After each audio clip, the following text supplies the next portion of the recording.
watching CBS 8 Mornings at 6. Thank you so much for waking up with CBS 8 Mornings. It's 6 a.m. I'm Eric Connert. And I'm Nada Irampour. Yeah, hopefully you've had a nice week. It's been a fun one for sure downtown. Let's check in with meteorologist Evan Narani. It's like the ideal scenario here. Everyone's visiting San Diego for Comic-Con, of course. Yes. And yeah, they're just going to brag about our city. Yeah, we approve of the forecast. Keep in mind, last weekend was a great weekend here in San Diego with the partly cloudy skies with temperatures near normal. This weekend, temperatures are a little cooler than normal, but we're still sticking with 70s and 80s out there. Out by the coast, downtown San Diego, cooling a few degrees from yesterday. 72 is that forecast high, 82 across our inland valleys. Let's send things over to Vanessa with a check of traffic. So far, so good out there. It is 6 o'clock on your Friday. Overall, it's looking like Friday light. This is a live look in from the South Bay on the 805 in both directions right at Home Avenue. We are tracking a crash. This is in the middle of the Golden Triangle. It looks like a car reportedly hit a pallet in the middle lane and it completely totaled their car reportedly. And this is going to be on the 805 South Drive for anyone headed southbound. It may cause a little bit of slowing for you this morning. We're also getting reports of debris in the middle lanes, and that's going to be on the 8 West right at the 125 connector. All right, quick look at your travel times. So far, so good. About 10 to 15 minutes headed northbound in from the South Bay. Full span of the Coronado Bridge under 5. Netta. Thank you very much, Vanessa. Now, this morning, there's a new major agreement between the U.S. and Mexico to help put an end to the South Bay sewage crisis that has lasted for years and years. Yeah, CBS 8's Regina Yorita live in studio to explain what this deal includes. We've been reporting on this extensively over the years here, Regina. That's right, and this essentially calls for the completion of several projects that needed national support. On Thursday, the Environmental Protection Agency met with the Mexican government's environmental head to reach an agreement. It is one that the U.S. has been pushing and waiting for Mexico to come to terms to. The Environmental Protection Agency Administrator Lee Zeldin and environmental leaders from Mexico signed a memorandum that requires both the U.S. and Mexico to fast-track infrastructure projects on both sides of the border. So here's what this means. With this new agreement, the EPA has now advanced funding to fix pump stations and the Tijuana River collection pipes. In exchange, Mexico has agreed to fund 2 projects this year, and when completed, it will eventually divert about 10 million gallons of sewage daily from flowing into the Tijuana River and Pacific Ocean. It also calls for expanding the South Bay International Wastewater Treatment Plant to treat 35 million gallons of sewage per day by next month. The development comes as county leaders are taking steps for a 30-day action plan that includes expanding health impacts and pollution monitoring. County Supervisor Paloma Aguirre says the issue is not just sewage, it's also industrial waste entering the Tijuana River. There are assembly plants discharging or dumping chemicals, heavy metals, and other very concerning toxics into the river. Now, county staff is expected to provide a public progress report in the next 30 days, but until then, unfortunately, Imperial Beach still remains closed at this time. All right, Regina, thank you very much for that. And be sure you stay tuned to us here because coming up, Supervisor Paloma Aguirre will be joining us here live in studio. We're going to talk to her all about this new agreement to end the South Bay sewage crisis now as her supervisor role. You can watch at 8:15 this morning. It'll be on the CW San Diego and on CBS 8+. Be sure to download on your TV and watch for free. Well, this morning, firefighters are monitoring hot spots after the so-called Posta fire broke out near Campo. It happened just before noon yesterday off La Posta Road and prompted a brief evacuation warning. We brought it to you as breaking news. It took firefighters about an hour and a half to stop the forward spread. As of this morning, it's burned 23 acres and is 50% contained. No structures were damaged or injuries reported in this. The cause of that fire still under investigation. Well, the pop culture chaos is going to continue here this morning. Downtown about to get even busier as we head into Comic-Con weekend. Yeah, by the day, more and more people show up. CBS 8's Chris Grow live at the convention center to tell us what we can all expect. We saw that Lego Con. Oh, that was fun. Now where are you? What's this? What do we got? Yeah, and I think the theme here is that we're just celebrating all of the different versions of either comic books, pop culture, all of it. Thrilljoy, they do exactly that with some of their products here that they have on display that go really quickly. We came out here, they have the signs from yesterday saying everything sold out. So again, this is one of those things where you got to get in line, right, Carissa? Joining us here from Thrilljoy. So what do you guys have on display here, and what are you celebrating this time around? So we are a brand new company. We're actually 9 months old. We were started by the old CEO of Funko and the creator of Funko Pop. It's our first San Diego Comic-Con, so that's something to celebrate, right? Yeah. We have our new products here. They're called Picks. We have The Thing, She-Ra, Chucky. We have Teenage Mutant Ninja Turtles, Batman, my favorite. Of course, our cute mascot, Blue.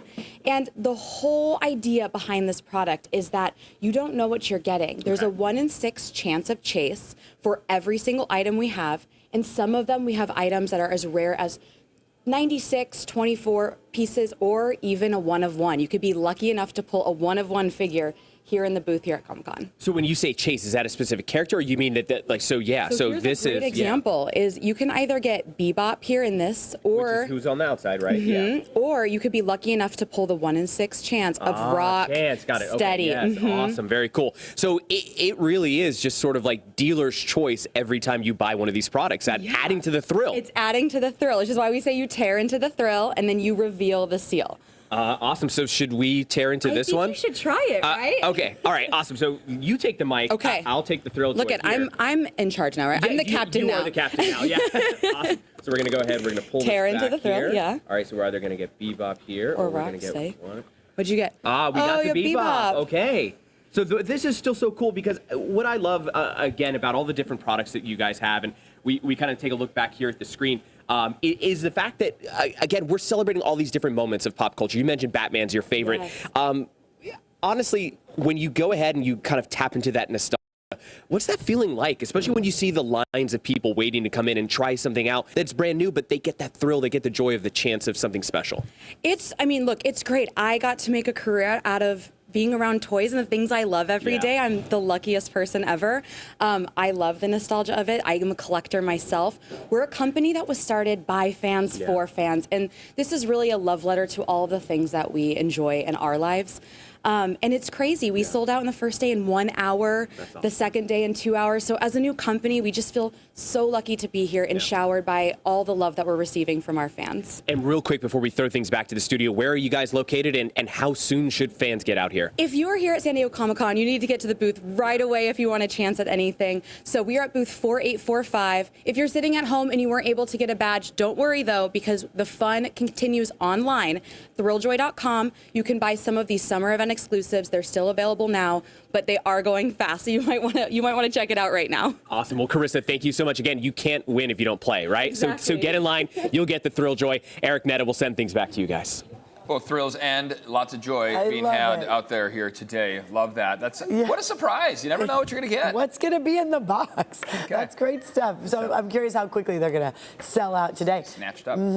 Thrilljoy, thanks. Appreciate that.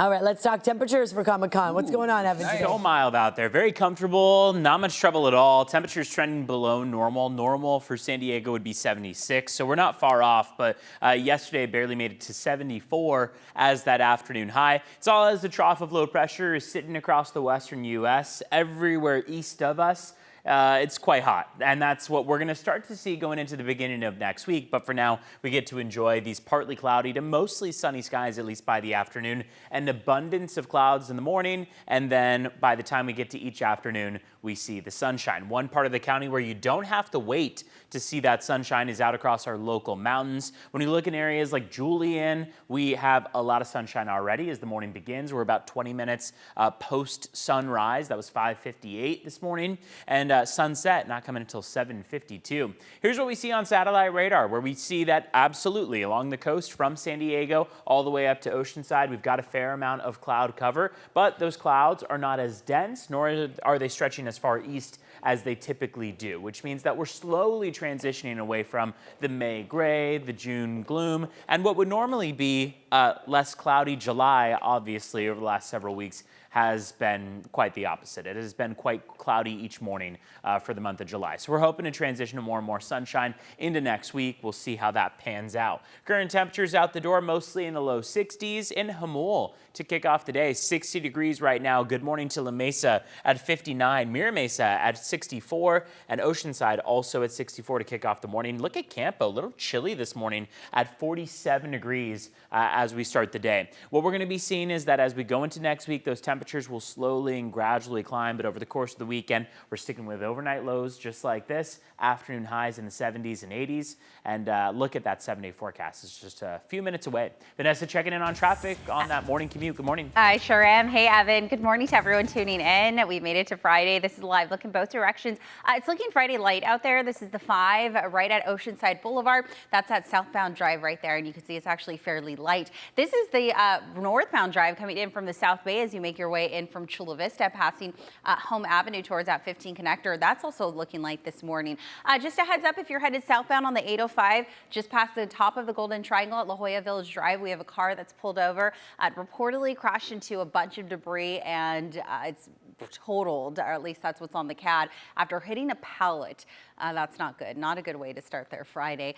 Debris in the lanes as well reported on the 8 West right at the 125, and that's near the La Mesa Grossmont area, so look out for that. Travel times right now are still pretty solid, anywhere between 10 to 15 minutes to get you northbound in from San Isidro as well as the National City area via the 5 and full span of the bridge. No major delays nor issues. Downtown to the toll booth will take you about 3 minutes at last check. In from the East County, 94, the 852, all in really good shape, 5 to 7 minutes right now. Inbound from Santee, we usually see a little bit of slowing near the 125 up to Mast, and that's so far so good. And smooth sailing coming in from the North County, Encinitas down to the top of the Golden Triangle. Despite that crash that's moved to the shoulder, you're not looking at too much of a plug up, anywhere between 25 to 30 minutes headed from the Oceanside area. Escondido down to that 163 merge near about Rancho Bernardo, Rancho Penasquitos will take you about 10 minutes at last check. All right, and let's take a quick look at your border wait times. Still so far so good. I mean, this is like a dream, right? 5 minutes inbound from Otay Mesa, port of entry, and in from San Isidro, about a 20-minute wait there. So not too shabby at all this Friday.